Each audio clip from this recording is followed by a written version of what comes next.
I'm going to make a statement here about a certain book that's been produced recently, and I'm not talking to the microphone. I'm going to make a statement about a book that has been produced recently, and I would very much like your comments on the whole idea of it, because I feel that it is doing something, it's trying to do something in the world which you have already started doing. And it's like this. Please. A group of Americans got together not long ago because all of them felt that their State Department, in other words their Ministry of Foreign Affairs and their diplomatic corps, were paying far too little attention to the part played by religious influences in world affairs. They decided to produce a book. The title is Religion, the Missing Dimension of Statecraft. You may have seen it already. Most of the writers are learned Americans. They've included others from several nations to represent all the great religions. The aim of the book is to explain and demonstrate how religious leaders and others with a sincere faith, so far from causing conflict in the world, can help to resolve conflicts in a non-violent way. And I would welcome your comments on that, Hazur. Thank you. I've already the knowledge of this attempt and many other similar attempts before this, which aim at, please, sit wherever you like, please. Go back to my own place. Sorry. Sorry, not at all. You see, I am talking of many other such attempts which have been made previously regarding the issue of mustering the religious forces to do their duty to man together with mutual cooperation. All such attempts have met with failure.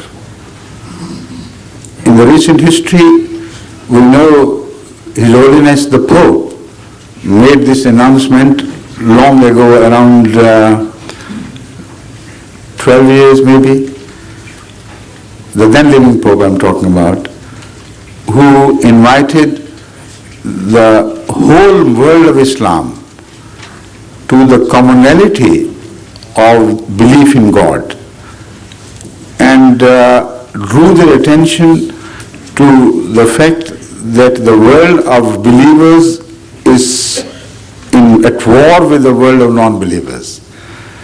So all those who believe must join their forces against the non-believers, and as such the invitation was extended to all Muslims. But to no avail, as we know that. The fact is that these attempts are made by those people who do not genuinely, I'm not talking of His Holiness the Pope, no offense should be taken there, but I'm returning to the political attempts, like one we have referred to. They are politically motivated, and they are not motivated from the love of God or love of religion or love of mankind as such. And these politically motivated attempts have been taking place in the recent political history, particularly of Europe.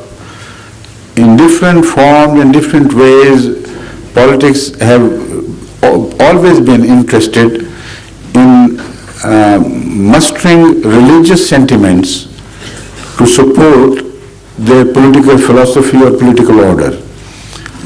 Sufism, for instance, has been a recent, not very recent, but in the last 100 years it has been in vogue at various stages in Western history.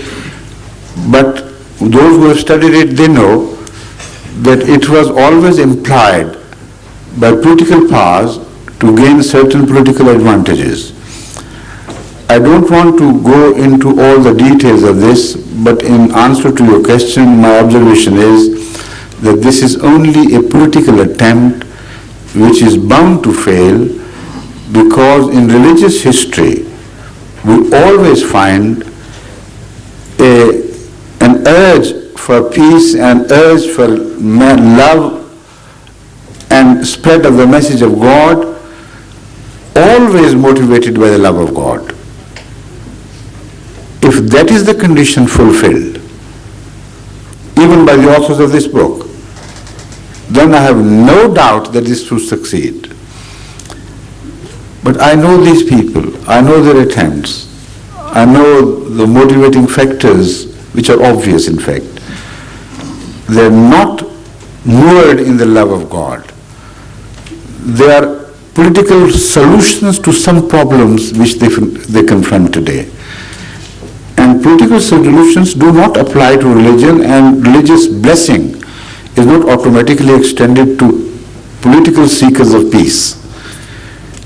What you need is a different phenomenon, because religious blessing, which brings peace, first of all brings revolution within men, their thinking, their way of life.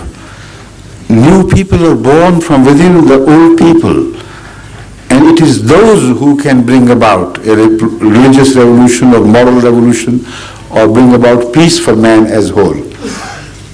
And these books never create those revolutions. They're incapable of producing even the semblance of a revolution within man. So although this answer may be too pessimistic to you, but unfortunately this is the hard reality of life. Thank you. I think a chair, there is a chair. If you like to rest, you can ask the question and sit over the chair. Thank you for your answer to the question. I think this book has made a fairly good shot at, shall we say, putting the thing somewhere near the way you've put it. And I am hopeful. Thank you so much.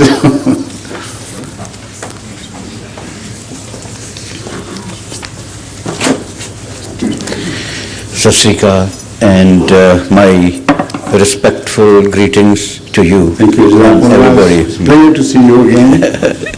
Yes, I am very thankful to my dear friend Mr. Gauri and all the other friends who have always invited me here. Thank you very much.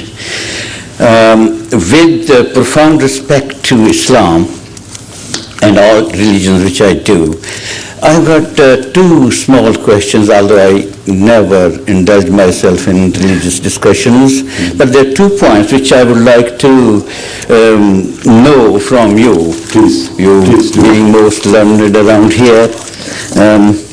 First is, what is in Islam, and particularly in Ahmadiyya movement, which is lacking in all other religions or paths for spiritual and worldly improvement of mankind? Excellent. First question first, and then the second. That's exactly. That's right. You can occupy the chair if you please.